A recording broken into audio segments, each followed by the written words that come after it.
Bright Simmons, Honorary Vice President, Imani Africa, joins us. Now, this is how Bright will give us his take.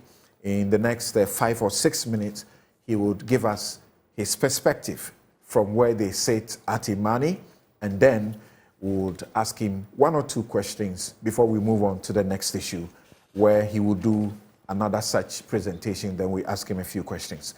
Hello, Bright. Thank you so very much for making time to join us. Thank you very much, Samson, for having me. Right. So with your permission, can I proceed to discuss the Assin North matter? If we can begin with the IPPs and the threats which has now been suspended. We can go to Assin later on. Okay, the way that I was advised in advance was to build up the connections between the 3 issues. Okay, please go on. Please go on. Go on. Okay, thank you. So regarding Assin North, I think the reason why this is interesting is that most of these issues that we are discussing, fascinatingly, have a very strong link to what we can expect in 2024 as far as the political fortunes of the NPP and the NDC are concerned. And while it may not be so, from the surface, I hope that in the conversations and in the presentation I'm about to make, those links will be apparent. The question is, of course, 2024 might present us with a reset. And the issue is pretty simple. Each of the parties have had 16 years now in the Fourth Republic, or at the very least by 2024, they will have had 16 years each. And we've had these 8-year cycles. Now, the question that is on everybody's mind is whether that 8-year cycle then is cast in stone or is due for a reset. We also have, of course, the very interesting situation of a former president returning. And that leads us to the question around how do we use the limited data we have of the 2 by-elections? And of course, that's a very small sample, and small samples are not often very useful for extrapolating to broader consequences. But that notwithstanding, we have enough information from the 2 by-elections to begin to build a kind of model. So we start off with Kumawu, and what you see from Kumawu on the screen is basically the 2016 election results and the 2020 election results. And that gives you a sense of what is the core base of each party. The information that is on the screen gives you a sense of what traditionally the NPP is able to secure in terms of votes. And you see that right. Forgive me, but I understand that you are sharing your screen so that we can all see it in bold print. Is that it? Yes, that's what I'm doing. Okay, thank you. Please go on. Okay, so in essence, the NPP has roughly 22,000 thereabout. If you do a projection over time, and you look at, I'm only showing a few results because I don't have time. But if you do an analysis from 1996 onwards, you get a sense that the NPP's base, if you project it to today, is roughly in the region of about 22,000, versus the NPP base, which is something in the region of 3,500 to 4,000. So that's what is interesting. What is the core base? And then what swing dynamics you can look at from election to election. What was interesting in the case of the 2020 elections was that the NPP core was split because you had an insurgent from within the party, somebody from within the party who went independent. The truth of the matter is that that person was an NPP person through and through. And most of the people that will have gone with him in that split moment were NPP people. So in essence, you have an NPP core base that have been split into 2. And now we have a situation where in the latest by-election results, those NPP people that have gone to the independent candidate appear not to have voted, or we can assume that maybe they voted for someone else. The reason why we cannot assume that they voted for someone else is to look at the raw numbers. When you look at what the NPP candidate got, the NPP candidate got votes that were significantly lower from the usual trend of NPP votes. He lost about 7,000 of the core voters. You might argue that, well, that was a by-election, and typically by-elections have lower turnout. The truth is that it's not true that consistently by-elections have lower turnout. Sometimes they have lower turnout, sometimes they don't.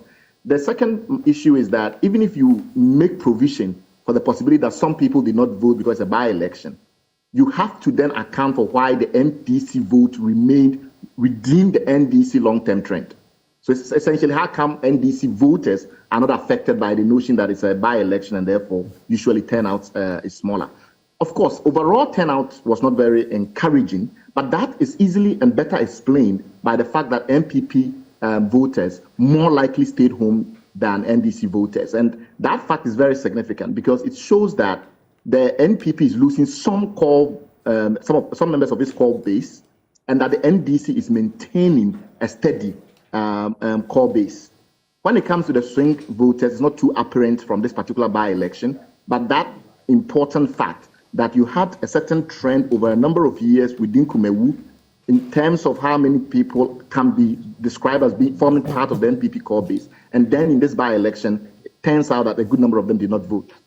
We go into the Assin North trend, and it's the same analysis. You look at the voting patterns from 1996, and it gives you a sense of what is the core base of the NPP versus the NDC. But here, the difference is that it's a swing vote, a swing constituency. It's a place where both parties have in the past won elections. So that gives you an interesting dynamic around how will swing voters potentially behave in this election. And why is that important? I'll come to that in a second. What you do see, though, is that the NPP core votes have remained steady around the 15,000, 16,000 over the last couple of years. In the by-election, first, you have a very high turnout compared to the Kumawu by-election.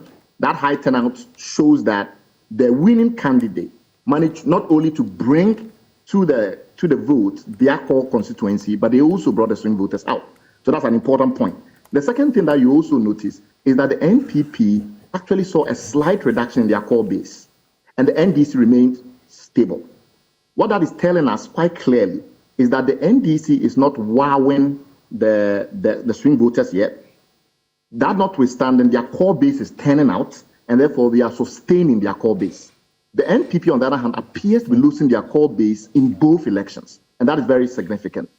However, because overall, Assin is a swing constituency overall, it shows that in swing constituencies, in these types of elections, you're going to get the mobilization effort leading to a lot more voters coming out because they are not sure if their party will win or not, and that is an interesting dynamic to watch.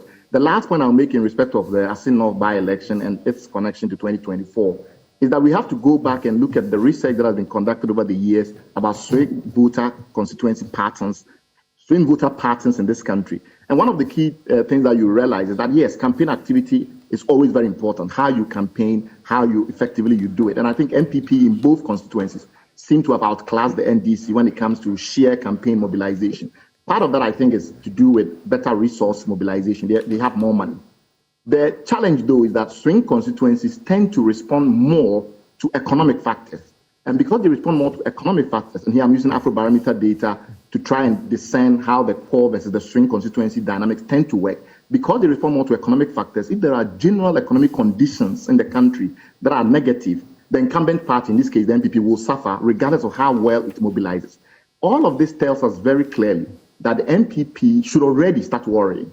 The trends that are coming up from the two by-elections are not too favorable, and some of that may be linked with massive disgruntlement and their grassroots, and to some extent the economic factors that are prevailing in the country. But I think the number one issue is that NPP, the strong core of the NPP, is beginning to waver.